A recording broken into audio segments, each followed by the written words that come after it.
A ver, ese primer día como líder de un equipo es una mezcla de emoción y, seamos sinceros, de pánico absoluto. De repente, el éxito ya no va de lo que haces tú, sino de lo que consiguen hacer los demás.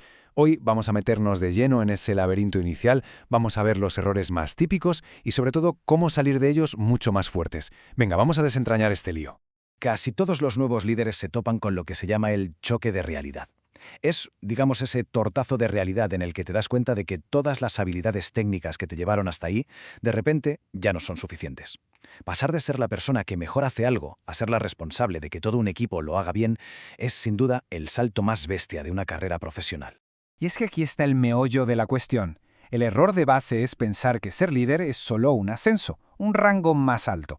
Pero no, en realidad es un cambio total de oficio. Es como si un futbolista de repente tuviera que ser entrenador. No puede seguir usando las mismas herramientas. Necesita un manual de juego completamente nuevo. Bueno, pues estos errores son tan habituales que de hecho se pueden agrupar en 4 grandes desafíos, en lo que podríamos llamar los 4 pecados capitales que casi todo líder novato comete. Vamos a verlos uno por uno. El primero es un clásico de manual, la microgestión. Y esto nace del miedo puro y duro, miedo a que el trabajo no salga perfecto, a que el equipo la líe. Pero claro, al intentar controlar cada mínimo detalle del cómo, el líder no solo se quema, sino que asfixia al equipo, le roba la oportunidad de aprender y, lo que es peor, se carga la confianza.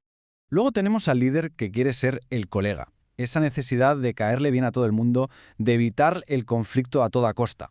¿El problema? Que liderar implica tomar decisiones que no siempre gustan y poner límites muy claros. Cuando lo que más importa es la aceptación, la autoridad se va por el desagüe y, claro, la productividad del equipo pues se resiente. El tercer pecado es letal, y es dar por hecho que la gente te lee la mente. La falta de comunicación clara y directa sobre qué se espera, cuáles son los objetivos, deja al equipo totalmente a la deriva. Es como tener un barco donde cada uno rema para un lado. Imposible llegar a buen puerto, ¿verdad? Y por último, el famoso síndrome del superhéroe. Esa idea de que como líder hay que ser una especie de enciclopedia andante, tener todas las respuestas. Este impulso no solo es agotador, sino que crea una dependencia malísima. Impide que el equipo aprenda a pensar por sí mismo, a ser resolutivo. Vale, pero no todo va a ser hablar de problemas, ¿no? Porque claro, para cada uno de estos pecados hay una solución, una estrategia clave para salir del laberinto. Ya hemos visto el diagnóstico, así que ahora toca construir el puente hacia la solución. Vamos a ver cómo se hace. La primera gran transformación, el cambio más gordo de todos, es un cambio de chip total. Hay que pasar del control a la confianza. Este es, básicamente, el antídoto directo para el veneno de la microgestión. O sea, que la clave está aquí. El trabajo del líder ya no es controlar el cómo se hacen las cosas. Su nueva misión es definir con una claridad meridiana el qué se quiere conseguir, el objetivo final. Y a partir de ahí, confiar en que el equipo tiene el talento y la inteligencia para encontrar la mejor manera de llegar. Se pasa de ser supervisor a ser facilitador. ¿Y la ceguera comunicativa? ¿Cómo se arregla? Pues con un sistema. No se trata de esperar a la evaluación de final de año. La solución pasa por crear una cultura de feedback constante. Reuniones 1 a 1, periódicas. Y ojo, no son para fiscalizar, ¿eh? Son para escuchar, para entender qué barreras se están encontrando y para asegurar que cada semana todos los remos apunten en la misma dirección. Y todo esto nos lleva, de forma natural, a la siguiente idea clave. El líder ya no es un super ejecutor, ahora es un mentor. Su objetivo principal da un giro de 180 grados. A ver, para quitarse esa capa de superhéroe, lo primero es aprender a gestionar la propia ansiedad. Es que admitir que no tienes la respuesta en ese momento no te hace más débil, ¿qué va? Al contrario, pues no lo sé, pero vamos a encontrar la solución juntos, construye una autoridad muchísimo más real, basada en la honestidad, no en una perfección que no existe. Y esta frase lo clava. El foco cambia por completo. El ego del experto tiene que dejar paso al orgullo del mentor.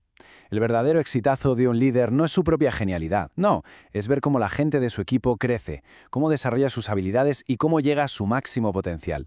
Bueno, y con todo esto sobre la mesa, llegamos a una conclusión que a lo mejor al principio choca un poco, pero que es la base del liderazgo de hoy en día. Cometer estos errores no es fracasar como líder, es justo lo contrario.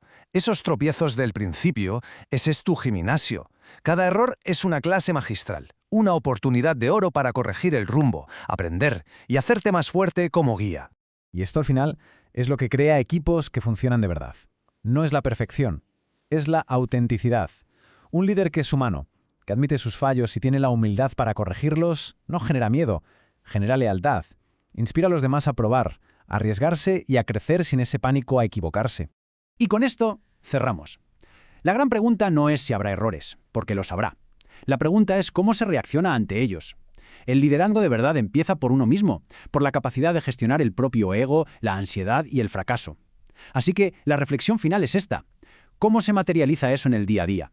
¿En qué acciones concretas se ve esa autogestión que al final es lo que de verdad inspira a un equipo?